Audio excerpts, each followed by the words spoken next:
Let me hold it.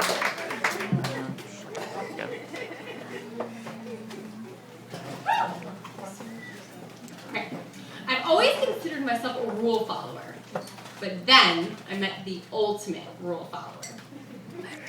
It all began on a flight from DC to Florida about 2 years ago. And it was a late night flight, and if you know anything about flying, once you finally get on the airplane, it's only about a 2-hour flight, so pretty short.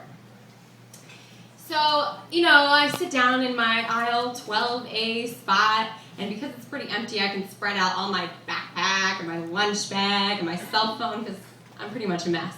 So once I get that all in order, it takes a few minutes, I noticed walking down the aisle a man, and he is dressed in a tan tweed vest, and it is buttoned tightly over his proud chest.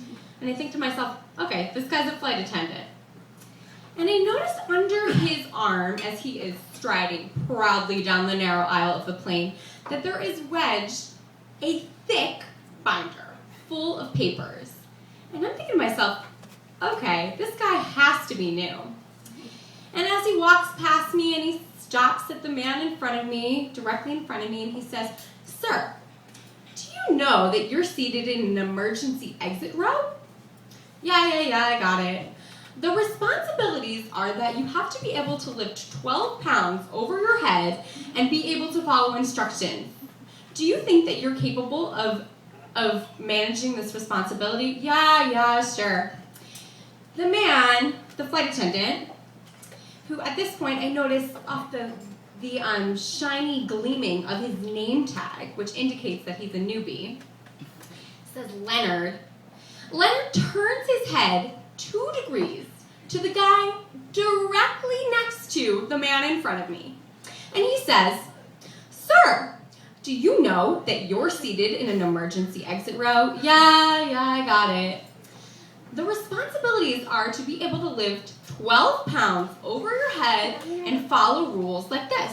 Do you accept? And the guy's like, yeah, I got it. Because usually flight attendants give the whole spiel to the whole group sitting there at once. Leonard goes through this whole thing 4 more times. And because it's an empty flight and they're still preparing for takeoff and everything, I figure, okay, I'm going to engage Leonard in conversation. I don't know, maybe it'll land me an extra Coca-Cola or something during my 2-hour flight. Maybe it'll win me a friend. I don't know, I like to talk to strangers. So I said, "Excuse me, sir, I was just wondering, how many times do you have to say that each flight?"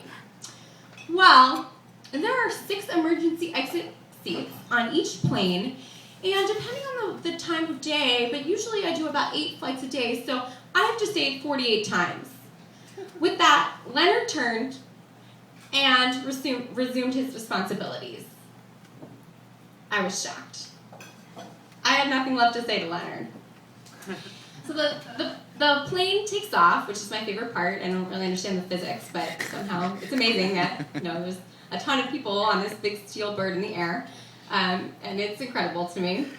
And I'm starting to read my book, and I realize I think I have to go to the bathroom, and the pressure is building.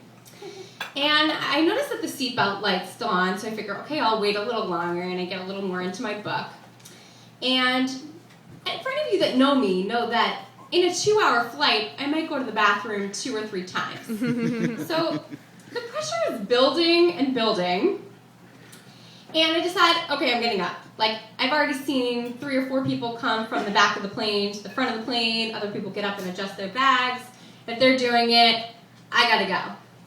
So I go to bend my knees and get up, and I feel on my shoulder some pressure.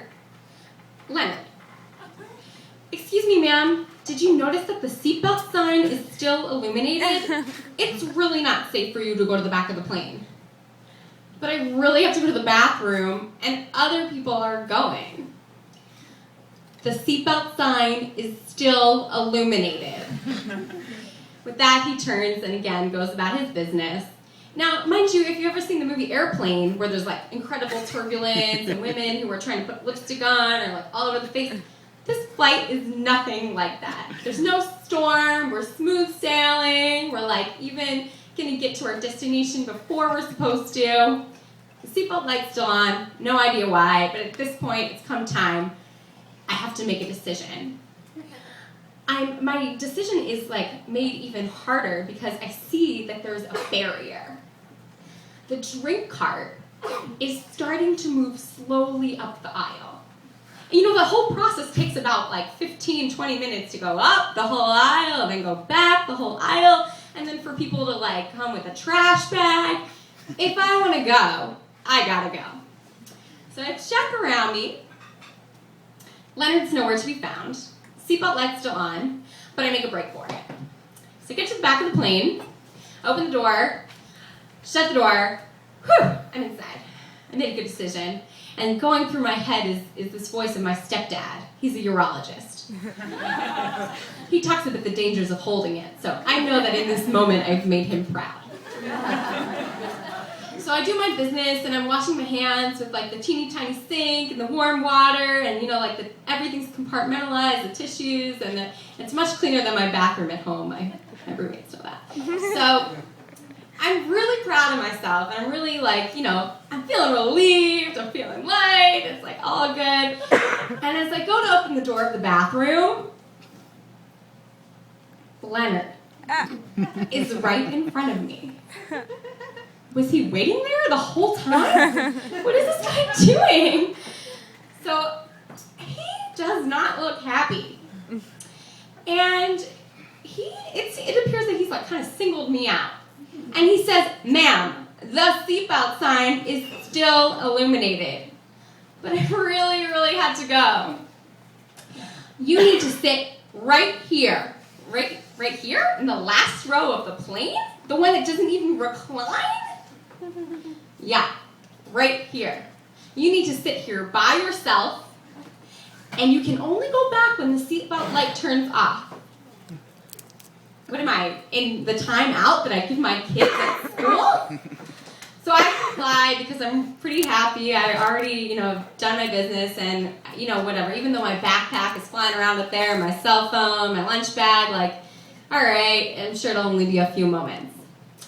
So I sit down, and at first, I think it's hilarious. But then I start to kind of feel this cold sweats, and my heart starts racing, and I'm reminded of these times my mom used to sit me in the car and point her finger at me and say "You didn't do the dishes."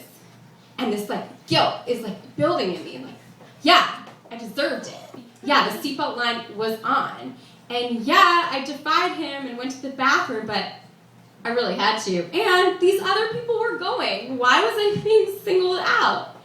So it went from, kind of hilarity to guilt. And finally, when I see the drink cart is moving closer and closer to my 12A seat, it turns into anger.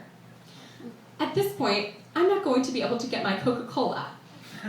I paid $350 for this flight, and I want my free Coca-Cola.